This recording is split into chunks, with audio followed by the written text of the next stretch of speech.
I've been very active in the community with the Boy Scouts 40 years, somewhat in the church. I was on the school board at St. Anthony for 10 years. I've had perfect attendance for 64 years in the Kiwanis Club of Northeast Minneapolis. My wife and I met in Benson, Minnesota, married in 1951. We moved into this house in 1959. So we've been a very, very happy couple, and we couldn't ask for more. Last year on June 28th, I had some medical problems, went to North Memorial, and I was there for 2 days, and they transferred me to the St. Anthony Rehab nursing home on 37th Avenue. I was there for 97 days. It's no fun to be in a nursing home, of course, because you're completely controlled. I did really want to get out of there and come home. When Chuck went to the nursing home, I hated it. I hated being alone, and I was hoping he could come home very soon. We've been together for so many years, it seemed right to be together. When I first met with Charles in the nursing home, he had been there for a couple of months, and he was really looking forward to being able to go home. So that was the easy part. I mean, he was motivated. He really wanted to go back and be with his wife. So when I met with him, we talked about his different needs. What are the types of things he can do on his own, but maybe what are some things that he or his wife could use some help with? I gave him some information on grocery delivery services, Meals on Wheels, transportation services, places where he could get medical equipment if needed.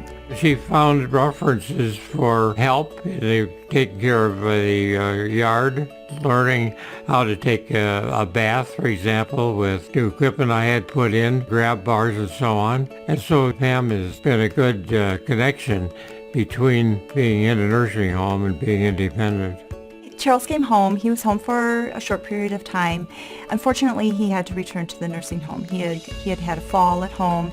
It resulted in another hospitalization and a return to the nursing home. I met with him right away as soon as he returned to the nursing facility, and again, his goals were very clear. He wanted to go home again. Several people there would tell me about the assisted living, how it would be good, and the nurse would do it, and the doctor mentioned that it might be worth considering, and I said flatly out, no way. I was going home, and I had no wish to be part of assisted living. I think Charles was feeling pressured to take a look at assisted living as an option. I think there were several people that were concerned about his ability to stay safe at home. He knew he could make it work at home. We talked a lot about what were the types of things that you think that you might need, Charles, in order to be able to go home and stay home this time. That's where we came into the discussion on the ramp. If he was going to return home, a ramp would make it a lot safer for him when he's entering his home. When I met with Charles, he was a little sticker shocked, I think, at the price of a ramp, and I was able to provide him with a couple of other names of some ramp building companies. Charles was able to make those calls right from the nursing home and get it set up, and the day before he was discharged, he had that ramp in place. I do appreciate the fact that we had those references. I'm quite satisfied with the one we selected. It works out very well.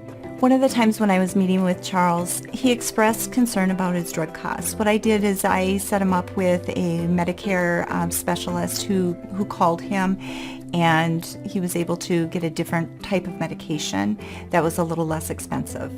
I think she's a very nice person. She's someone we could call on if we have to have help. And we never know when we're going to need it.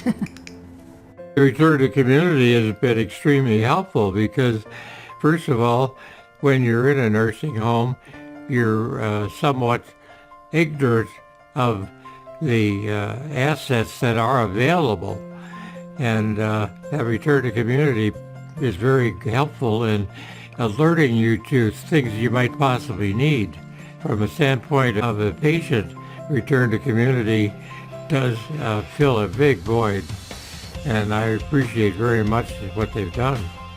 As long as we can possibly live here, I would like to stay in the house. We don't have all that much control over it, but you have some.